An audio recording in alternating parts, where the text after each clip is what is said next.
A few moments later, we all lifted our eyes in awe as a spectacular array of South African jets, helicopters, and troop carriers roared in perfect formation over the Union buildings. It was not only a display of pinpoint precision and military force, but a demonstration of the military's loyalty to democracy, to a new government that had been freely and fairly elected. Only moments before, the highest generals of the South African Defence Force and Police, their chests bedecked with ribbons and medals from days gone by, saluted me and pledged their loyalty. It was not unmindful of the fact that not so many years before they would not have saluted but arrested me. Finally, a chevron of Impala jets left a smoke trail of the black, red, green, blue, and gold of the new South African flag. The day was symbolized for me by the playing of our two national anthems and a vision of white singing Nkosi Sikelel Africa and black singing Die Stem, the old anthem of the Republic. Although that day neither group knew the lyrics of the anthem they once despised, they would soon know the words by heart. On the day of the inauguration, I was overwhelmed with a sense of history. In the first decade of the 20th century, a few years after the bitter Anglo-Boer War and before my own birth, the white-skinned peoples of South Africa patched up their differences and erected a system of racial domination against the dark-skinned peoples of their own land. The structure they created formed the basis of one of the harshest and most inhuman societies the world has ever known. Now, in the last decade of the 20th century and my own 8th decade as a man, that system had been overturned forever and replaced by one that recognized the rights and freedoms of all peoples, regardless of the color of their skin, that they had come about through the unimaginable sacrifices of thousands of my people whose suffering and courage can never be counted or repaid. I felt that day, as I have and on so many other days, that I was simply the sum of all those African patriots who had gone before me. That long and noble line ended and now began again with me.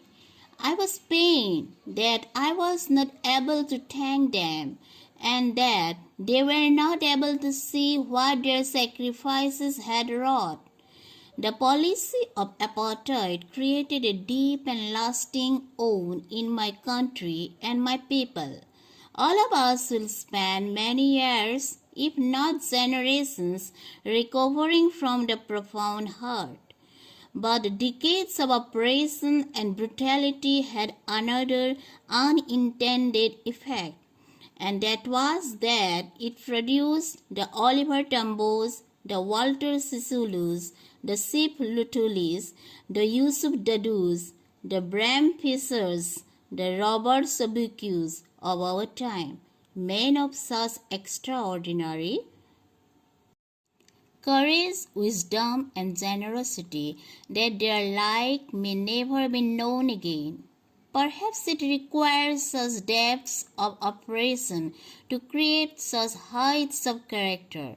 My country is rich in the minerals and gems that lie beneath its soil, but I have always known that its greatest wealth is its people, finer and truer than the purest diamonds. It is from these comrades in the struggle that I learned the meaning of courage. Time and again, I have seen men and women risk and give their lives for an idea.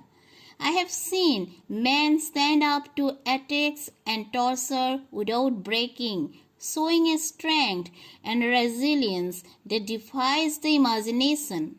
I learned that courage was not the absence of fear, but the triumph over it. The brave man is not he who does not feel afraid, but he who conquers that fear.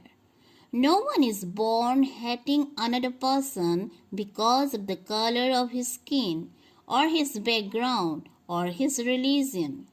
People must learn to hate, and if they can learn to hate, they can be taught to love. For love comes more naturally to the human heart than its opposite. Even in the grimmest times in prison, when my comrades and I were pushed to our limits, I would see a glimmer of humanity in one of the guards, perhaps just for a second, but it was enough to reassure me and keep me going. Man's goodness is a flame that can be hidden but never extinguished. In life, every man has twin obligations to his family, to his parents, to his wife and children, and he has an obligation to his people, his community, his country. In a civil and human society, each man is able to fulfill those obligations according to his own inclinations and abilities. But in a country like South Africa, it was almost impossible for a man of my birth and color to fulfill both of those obligations. In South Africa, a man of color who attempted to live as a human being was punished and isolated. In South Africa, a man who tried to fulfill his duty to his people was inevitably ripped from his family and his home and was forced to live a life apart, a twilight existence of secrecy and rebellion. I did not in the beginning choose to place my people above my family, but in attempting to serve my people, I found that I was prevented from fulfilling my obligations as a son, a brother, a father, and a husband. I was not born with a hunger to be free. I was born free, free in every way that I could know, free to run in the fields near my mother's hut, free to swim in the clear stream that ran through my village, free to roast mealies under the stars and ride the broad backs of slow-moving bulls. As long as I obeyed my father and abided by the customs of my tribe, I was not troubled by the laws of man or God. It was only when I began to learn that my boyhood freedom was an illusion, when I discovered as a young man that my freedom had already been taken from me, that I began to hunger for it. At first, as a student, I wanted freedom only for myself, the transitory freedoms of being able to stay out at night, read what I pleased, and go where I chose. Later, as a young man in Johannesburg, I yearned for the basic and honorable freedoms of achieving my potential, of earning my keep, of marrying and having a family, the freedom not to be obstructed in a lawful life.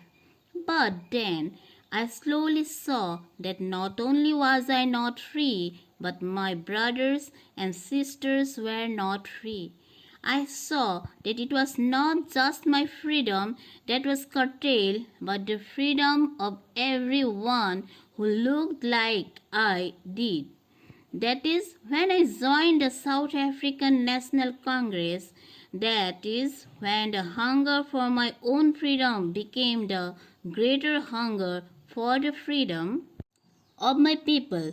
It was this desire for the freedom of my people to live their lives with dignity and self respect that animated my life, that transformed a frightened young man into a bold one, that drove a law abiding attorney to become a criminal, that turned a family loving husband into a man without a home, that forced a life loving man to live like a monk.